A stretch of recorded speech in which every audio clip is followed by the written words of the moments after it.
So this morning we're getting some expert advice, and Avrohom Gefen is a partner at Vishnick, McGovern, and Milizio's litigation practice group, and they specialize in commercial and employment litigation. Do remember, we want to hear from you. For the next half hour, we'll be answering your questions live.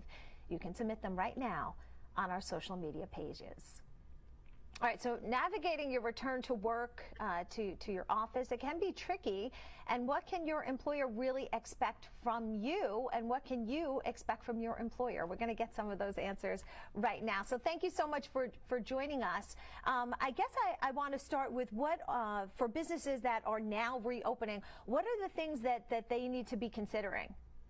Good morning, Elizabeth. Thanks for having me. Appreciate being here.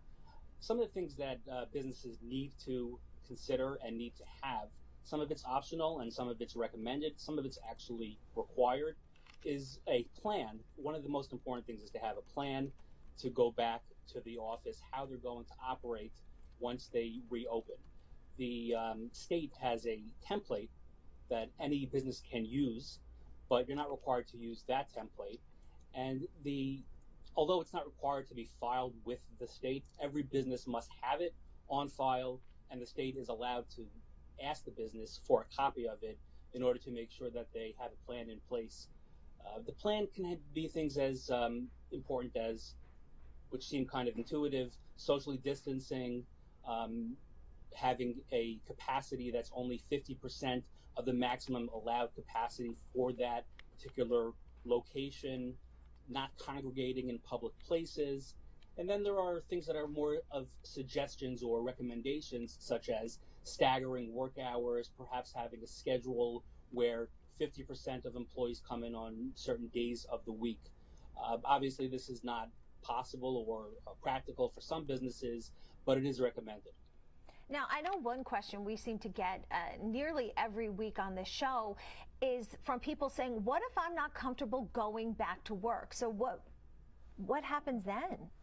Well, the answer is that an employer can generally require employees to come back to work if they just simply have a fear of coming to work.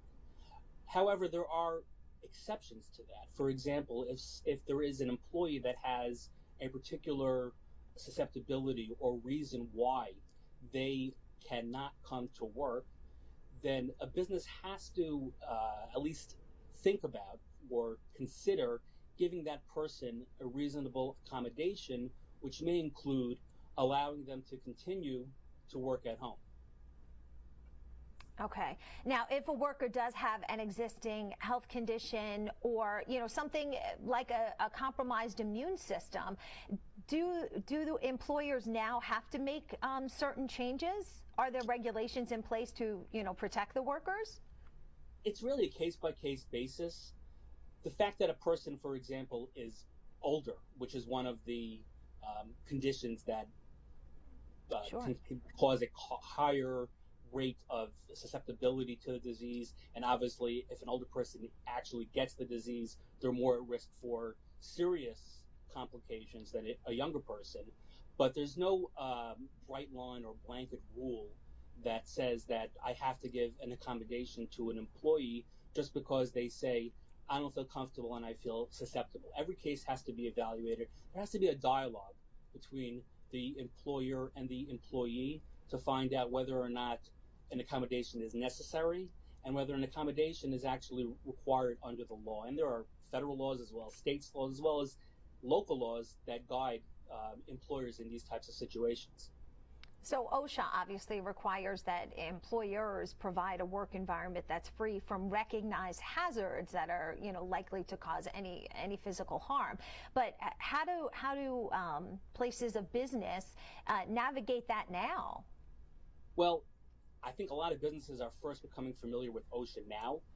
Businesses that never had to consider it or never really thought about it. Usually it's the construction type businesses that think about OSHA, not a office environment. But you're correct that OSHA now is requiring or always required a safe business environment, which was never really an issue for most offices, but now it is. And the thing about the OSHA requirements is that if you follow the guidelines laid out by the state, then you will be in compliance with the OSHA guidelines. So it's important for businesses to develop a plan, and the plan should include these safety and precautionary methods such as social distancing, not gathering, staggering work hours, not congregating. Now, what if an employee feels like their boss isn't doing the right thing to protect them? What can they do? Both New York and New Jersey, and I'm getting this question from employers as well as employees who are clients of mine who want to know what are my rights and what are my obligations. Both employers and employees have to use a common sense approach to this.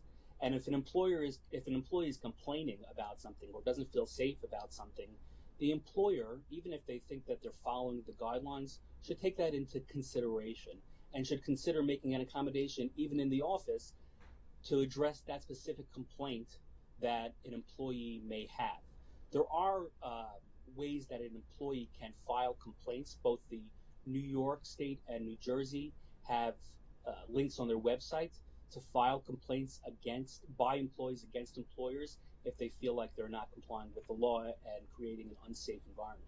Now, does an employer have to tell the people who work there, what area, if somebody were to test positive? Because I remember, I think it was maybe 2 weeks ago, we saw this come up with Amazon, where the workers were saying they wanted to know what shift the person worked who tested positive and who may have come in contact. But that kind of puts them in like a sticky situation because you don't want to also hurt the person who tested positive and maybe have them be ostracized in the future. Sure.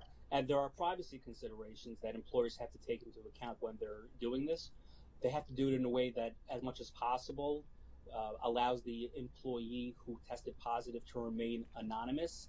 In other words, they would say an employee who worked in this area during these hours tested positive rather than this person tested positive.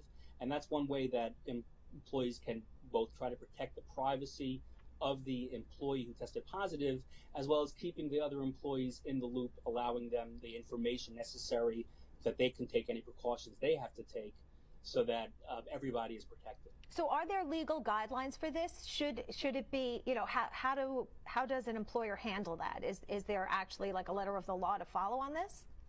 It's not exactly clear, but again, what the legal recommendations are to, as much as possible, keep the name of the person anonymous while still disseminating the information to the other employees who may have come into contact with that person. Okay, now let's talk about childcare. I know this is one of the things that also comes up quite a lot. Right now, a bunch of camps decided not to open. A lot of places, they're questioning whether they're going to be able to open their daycare safely. So a lot of people are starting to get called back to work, but might have childcare issues. Are there special circumstances for employees because of that? Well, there are, and a lot of it has to do with the employers using their common sense to what the future is going to hold. If they want to hold on to good employees, people that have been productive, and people that they think are going to be productive in the future, they need to take all this into account. One of the biggest impediments to the full reopening of the economy is going to be schools and childcare. If schools and childcare can open, then you have a large percentage, a large portion of employees who are parents or caregivers who cannot return to work, at least in office or in store or in business, because of the lack of childcare. So there is consideration that employers must give to employees when they're unable to obtain childcare when schools remain closed. Now, are they covered under any of the pre-existing federal laws? No, there are no laws that say that if I can't come to work because of childcare issues, then I am somehow protected or allowed to have an accommodation, although it is recommended. Okay. Now, can my employer require me to wear a face mask? Yes, employers can require, and in fact, employers are required to provide face masks to their employees when they come to work.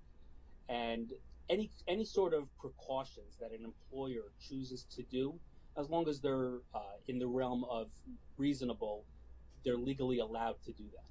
And what about PPE? If they want their workers to wear PPE, are they allowed to say you have to wear this in order to continue working here?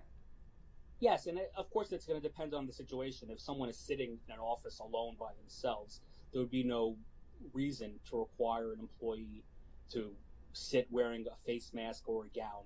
But if employees have to, for the nature of their job is they have to interact with one another, then you can require the employees to wear PPE. Okay, and Sam wants to know, can a business mandate employees return to work or be terminated? Yes, except for the circumstances that we discussed where an employee, for example, has a specific condition that would require the employer to give them a reasonable accommodation, then they certainly can require the employees to return to work. And this is a common question that I've been asked by my clients, especially in light of the fact that, as you know, there has been, and although it's ending soon, under the unemployment, there's an extra $600 Sure. that they're receiving, and many employees are saying, I'd rather stay home and collect the unemployment. Right. I'm making as much or maybe even more Sure. than I was making previously, so I'm not going to go back to work. Okay, we're going to continue our conversation straight ahead and get to more of your questions. You can post them right now on our social media pages.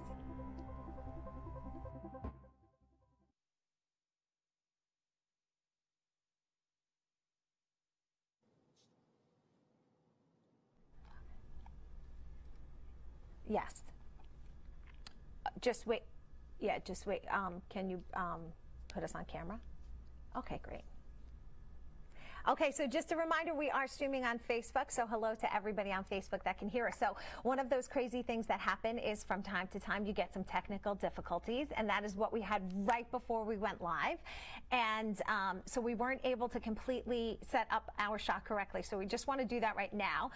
Is there a way that you can make your camera higher or lower your seat? Let's see. There we go. Okay, so that's better already. And let's see. Okay, Mike Shekian, how does that work for you? Can you move it a little to the left? Or we meant the camera to the left, so you move the other way a little bit more. No, you can move yourself, whatever's better. There you go, that's good, that's lovely. Okay, now we can, it's just a, well, now you look like you've been put in jail. Hold on. Hold on. Okay. I have more to whiz here. So. Yeah, the Skype wasn't working for us, so everybody at home that's watching this, that's what was happening there. I just need to move some of my... Actually, even... Well, can you make the seat higher? I'll make it higher. Higher, as high as you can. There you go. Sit. Perfect. Okay, let's just check your headroom. How's that, Mike Shekian? Mike is my director. Andy is my producer. He said perfect. Okay, great. So now we are firing on all cylinders. Wonderful. Lower it by like a smidgen, just so the top of your head isn't cropped. But otherwise, you good. Yep. Perfect. Okay. Good to go. Yay. Much better. Well. Okay, so we're going to jump into this next section, talking a little bit about the taking of temperatures. Whether an employee, wow, that camera is really going on me as we stream live right now. Oh my goodness. Hi everybody, these are exactly what my eyeballs look like. We're going to talk about temperatures and how does that work with confidentiality requirements and all that kind of stuff. Also, can employers send you home and keep you home, and are they allowed to require doctor's notes? And then we're going to jump into the other questions that come. So this section is a little bit shorter, but we still do have 7 minutes here, just so you have a frame of reference. We're 15 seconds away, so you're going to just lose my audio for a quick beat.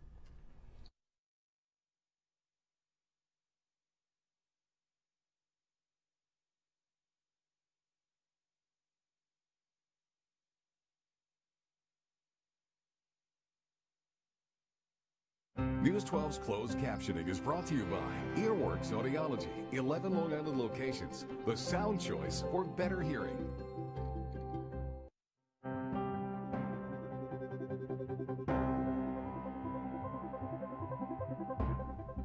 Welcome back. Thanks for joining us here at News 12. And we are answering your questions this morning about what to expect when you do return to the office, return to wherever you might work. So you can send in your questions right now on our social media pages. We do have a producer going through Facebook, taking a look at all your questions and giving them to our control room right now. So, you know, I guess the first one, the Equal Opportunity Commission, EEOC, said that employers can check employees' body temperatures, but then the results are subject to confidentiality requirements. So if somebody is coming back to work, the employer is allowed to take their temperature before they enter the building, right? That's exactly right, Elizabeth. Not only can they take their temperature, but they can actually require employees to test for COVID. The only thing that the EEOC has said that is not permissible is you can't test for antibodies. They're making a distinction between testing for the COVID disease itself as opposed to the antibody test. The concerns that people have about confidentiality are what we spoke about in the previous segment about publicizing to other employees that a specific employee had tested positive for COVID or has a high temperature. But the employer obviously is going to know that information. That information should be kept separately, under the law, separately from that employee's personnel file, so that when anybody's looking in that employee's personnel file, they will not be privy to that information. It'll only be the employer management, so to speak, that knows that and keeps that information separate.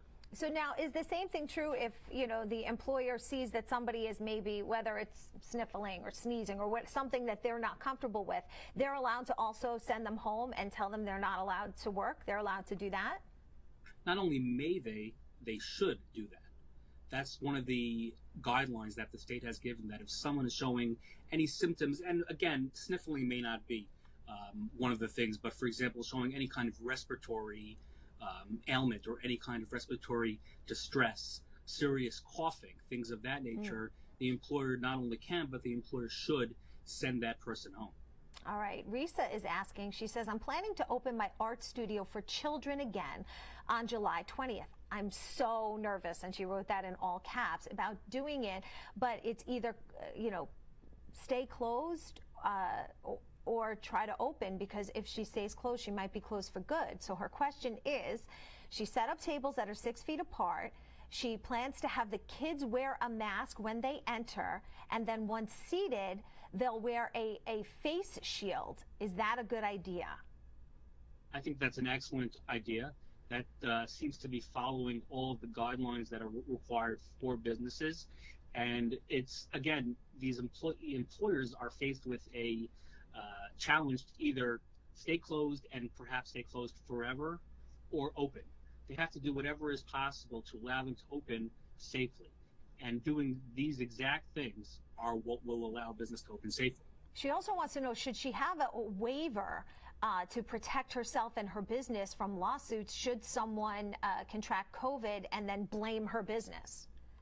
I'm getting this question a lot from my business clients. And my advice to them is that I think that it will be a very weak case if anyone would try to bring a lawsuit, for example, against a business for not following or for causing them to contract the disease, as long as the business has followed the state guidelines. So the best thing is not to have a waiver. The best thing is to actually follow the guidelines. Okay. Maxine Campbell is saying, I'm self-employed. I always pay my taxes. For 21 years of paying taxes, I've never gotten back a return. How can I be helped in this state of unemployment? Well, the most important thing to do is to file for unemployment. Under the new PUA unemployment, the self-employed people who generally were not allowed to previously file for unemployment now do qualify for unemployment. So get that application in as soon as possible. All right, Jake wants to know, do we need to take temperatures before we go to work? And I think this is something a lot of people are wondering, are they really allowed to do this? But the answer is yes. The answer is absolutely yes. And businesses are required under the state guidelines to take a survey each morning of the employees that are entering the business.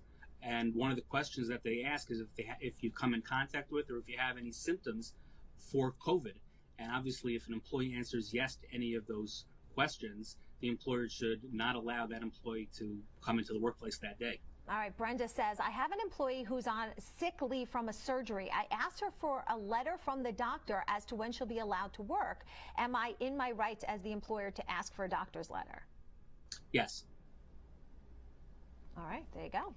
Mary wants to know what happens if you work on Broadway and we're closed down for the unforeseeable future? Is there any way we can get the extra monies in unemployment until we go back to work? Will they make certain exceptions for entertainment industries? I think the answer is we don't know what the government is going to do. There have been talks of extending the unemployment, the extra $600 unemployment, although there's also opposition to that for the reasons that we spoke about, in that some people see it as encouraging employees to not go back to work when they're able to go back to work.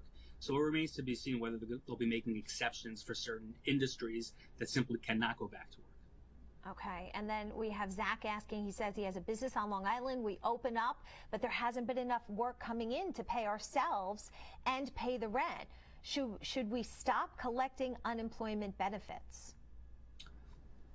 Well, if you're open and you're actually operating, then you cannot collect unemployment benefits. So you should stop. If you reopened your business and there is any kind of income coming in, then you generally would no longer qualify for unemployment. Okay, we're going to keep this conversation going. You're watching The New Normal here on News 12. We'll be right back.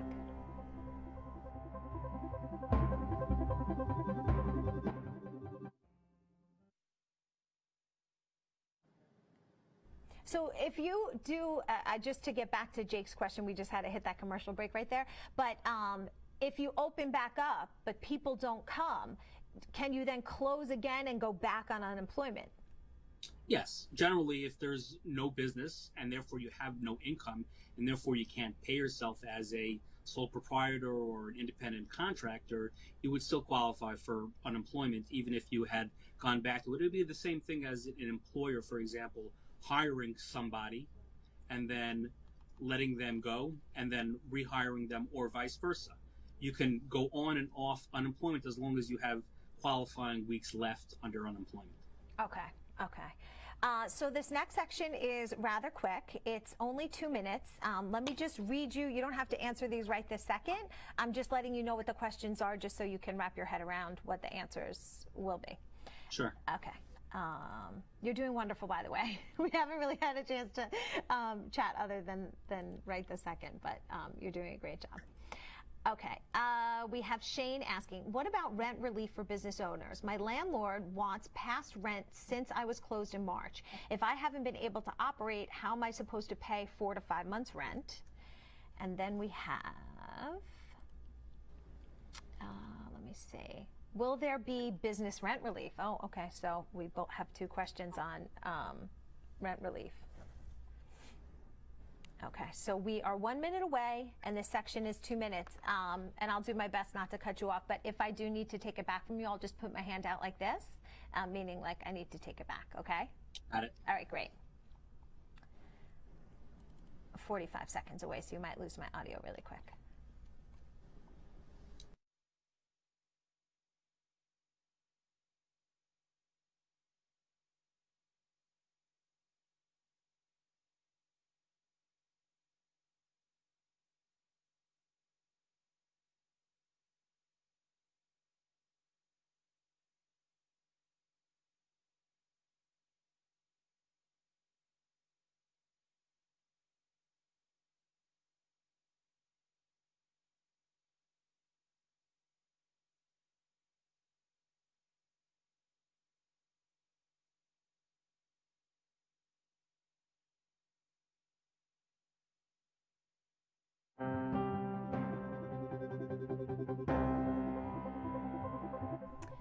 Thanks for joining us here at News 12. We're going to jump right back into your questions as we discuss employment on both sides of it for employees and employers, what they need to know. So Shane is asking, what about rent relief for business owners? My landlord wants past rent since I was closed in March. If I haven't been able to operate, how am I supposed to pay 4 to 5 months rent? Well, Elizabeth, that's a really great question. And simply the answer is there has not yet been any business rent relief passed. It's been talked about, but as of yet, there is nothing. There is a portion of the PPP loans that businesses were allowed to apply for, and many did, that can be used, up to 40% of that can be used for things such as rent. So that should be helpful to some businesses.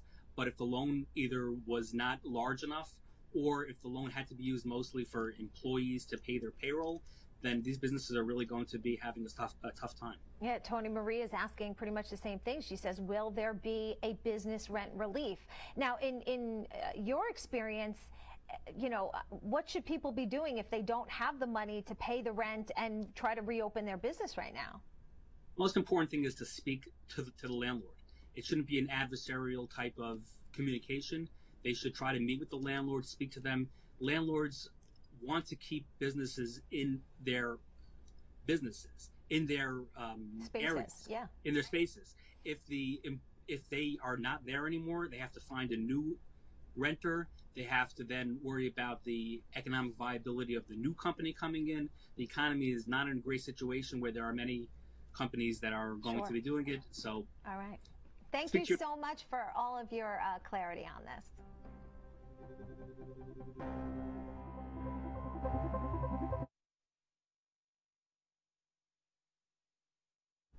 That goes quick, right? It does. Thank you so much. You were wonderful. I'm sorry about the technical difficulties there. That's and I did okay. really get to prep.